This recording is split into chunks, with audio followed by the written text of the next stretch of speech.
Talvez você tenha feito constantemente estas perguntas. Onde posso encontrar refúgio num mundo cheio de conflitos? Ou, como e onde posso encontrar força para vencer nesse mundo que oferece tantas derrotas? Acompanhe agora com o pastor Edson Bruno mais um programa Encontro com a Palavra.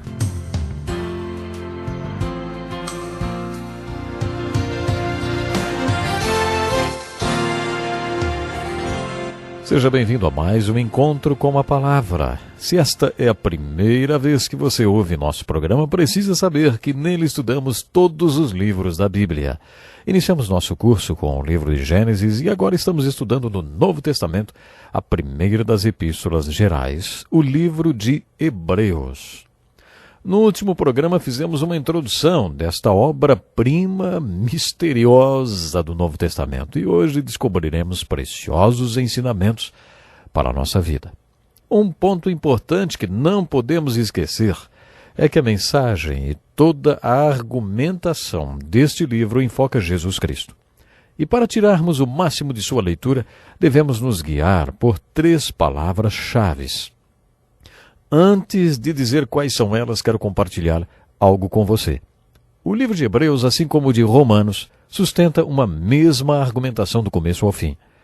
Gostaria que você lesse esse livro numa sentada só, isso mesmo, de uma só vez, como fizemos com o livro de Romanos, para descobrir qual é essa argumentação. Procure fazer esta leitura na tradução da Bíblia de sua preferência.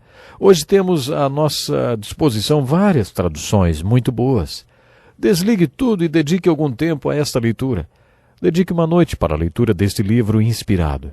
Tenho certeza que você se surpreenderá com a organização, eloquência e beleza do livro de Hebreus. A pessoa que escreveu este livro foi um estudioso que conhecia muito bem o que o Novo e o Velho Testamento nos diz sobre Jesus Cristo. A contribuição deste livro ao cânon das Escrituras foi muito grande, por isso o considero uma obra-prima. Cada livro da Bíblia tem sua importância e parcela de contribuição espiritual e devocional para o conteúdo do livro sagrado. A contribuição principal do livro de Hebreus é o tratado teológico sobre Jesus Cristo que ele apresenta. Outra contribuição do livro de Hebreus para o cânon das Escrituras é que ele é o livro da Bíblia que melhor liga o Velho Testamento ao Novo. Por que hoje não fazemos mais as ofertas de sacrifícios de animais a Deus, hein? Por que não obedecemos mais a lei de Moisés, como o povo do Velho Testamento fazia? Por que ser do povo de Deus depois da cruz é tão diferente do que ser o povo de Deus antes da cruz? Como o Novo e o Velho Testamento se relacionam? O livro de Hebreus responde a estas questões mais do que qualquer outro livro da Bíblia e faz esta ligação entre o Velho e o Novo Testamento. Para descobrir qual é o argumento do livro de Hebreus, você contará com 3 palavras que o guiarão. Preste atenção. Melhor, crer e cuidado. Estas são as 3 palavras. Melhor, crer e cuidado. O primeiro tema na argumentação de Hebreus relacionada a Jesus é: Jesus é melhor. Jesus Cristo é melhor do que os profetas, porque Deus falou no passado com os pais através dos profetas. Mas nesses últimos dias tem falado através do seu Filho. A revelação de Deus e sua mensagem através do seu Filho são melhores do que a revelação e mensagem que Deus deu através dos profetas. O autor de Hebreus escreveu para os judeus declarando que Jesus Cristo é melhor do que tudo que eles reverenciavam. Vocês valorizam demais os profetas. Jesus Cristo é o profeta dos profetas. Ele é melhor do que os profetas porque sua revelação e sua mensagem são melhores. Nos 2 primeiros capítulos deste livro, o autor diz: Jesus Cristo é melhor do que os anjos. Os judeus conservadores e ortodoxos, como os fariseus, acreditavam em anjos e nos fenômenos sobrenaturais. Os saduceus não. Leia os 2 primeiros capítulos e observe as diferentes maneiras como o autor argumentou para os judeus que Jesus Cristo é melhor do que os anjos.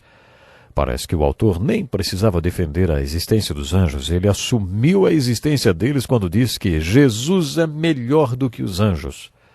É claro que os judeus reverenciavam Moisés. Ainda hoje eles reverenciam. Por isso o autor continua dizendo que Jesus é melhor do que Moisés. Uma casa tem seu valor, mas o construtor da casa vale mais do que ela. Moisés construiu a casa, a nação hebraica, mas Jesus Cristo é o Filho que vive nesta casa. Moisés construiu a nação, mas Jesus Cristo é melhor do que Moisés porque é o Filho que vive na casa. A seguir, o autor diz que Jesus Cristo é melhor do que Josué, porque aqueles judeus reverenciavam Josué. Josué conduziu os filhos de Israel para a terra prometida e lhes deu descanso. Mas Jesus lhes deu o descanso que supera o descanso da terra prometida. Jesus é melhor do que Josué. Depois o autor escreveu: Jesus Cristo é melhor do que todos os sacerdotes. Os judeus sabiam do que o autor estava falando quando mencionava o sacerdócio ou falava em sacerdote.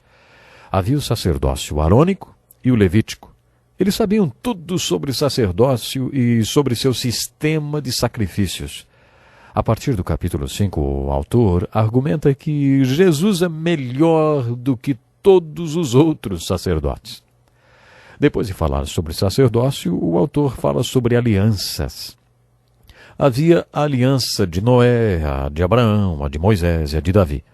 Deus firmou várias alianças, mas o autor afirma que Jesus é a melhor de todas as alianças. A seguir, o autor menciona o tabernáculo no deserto. Falamos sobre o tabernáculo quando estudamos os livros de Êxodo e Levítico. Como é de se esperar, o autor diz: Jesus Cristo é melhor do que o tabernáculo terreno. O tabernáculo era como o jardim da infância para o povo de Deus, que os instruiu como se aproximar de Deus e adorá-lo.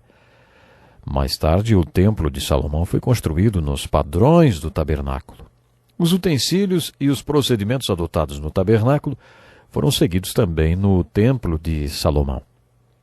O autor de Hebreus explicou que o templo de Salomão e todos os seus padrões de adoração eram uma cópia, uma expressão visível de um tabernáculo que existe nas regiões celestiais, que não é feito por mãos humanas. No tabernáculo, os sacerdotes sacrificavam um animal e depois o colocavam no altar do holocausto. Depois ia até o lavatório para, de maneira cerimoniosa, se lavar. Daí ele seguia para o propiciatório, onde se encontrava o candelabro à sua esquerda e a mesa e os pães da presença bem na sua direita.